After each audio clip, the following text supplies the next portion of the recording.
हम तो यहां तक कहेंगे,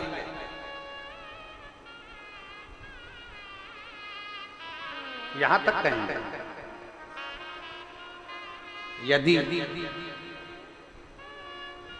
इन नेत्रों की रोशनी भी अगर कम हो रही है ना, आप चश्मा लगाओ, डॉक्टर को दिखाओ, दवाइयां लो, जांचें कराओ, डॉक्टर बोले ऑपरेशन का ऑपरेशन कराओ, क्योंकि हमने पहले भी कहा कि डॉक्टर शंकर का एक रूप होता है।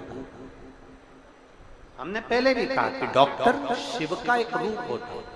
आप जांच कराइए, आप डॉक्टर को दिखाइए।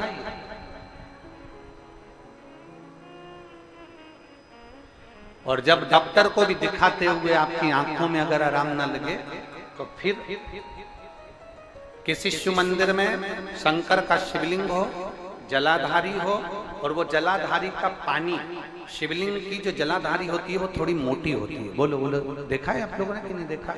जिस पे ये शिवलिंग रखा रहता है, ये शिवलिंग जिस पे रखा है वो मोटा होता है कि नहीं?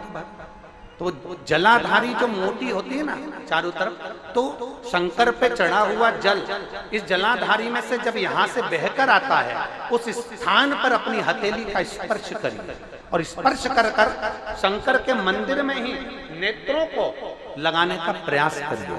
22 से 25 दिन तक आंखों में लगाने का प्रयास करना। 30वें दिन हमको पत्र लिखकर भेजना कि आपकी आंख की रोशनी बढ़ना प्रारंभ हुई कि नहीं, आपका चश्मे का नंबर ठीक हुआ कि नहीं। नेत्रों पर इस स्थान का महत्व है। ये गणेश और कार्तिकेय का स्थान, बीच में अशोक सुंदरी का स्थान, शिवलिंग, शंकर के ऊपर जो जल गिरता है, शंकर जी की 5 लड़कियां, जया, विषहरा, सामरीबारी, दौतली, देव, जिस पर शिवलिंग रखा है पार्वती जी का हस्तकमल। और ये जो भाग है जहां से जल नीचे गिर रहा है, ये 33 कोटि देवी देवताओं की जो धर्म पत्नियां हैं उनका स्थान होता है, जहां से ये जल नीचे की ओर आता है। उस स्थान पर अपनी हथेली का स्पर्श कर कर अपने नेत्रों पर लगाना प्रतिदिन प्रारंभ करो। 25 दिन के बाद बात करेंगे कि नेत्र की रोशनी बढ़ती है कि नहीं। जांच भी कराना, डॉक्टर को दिखाना भी कि हमारी नेत्र की रोशनी का कितना अंतर है, जरा देखकर बताओ। जरा देखिए,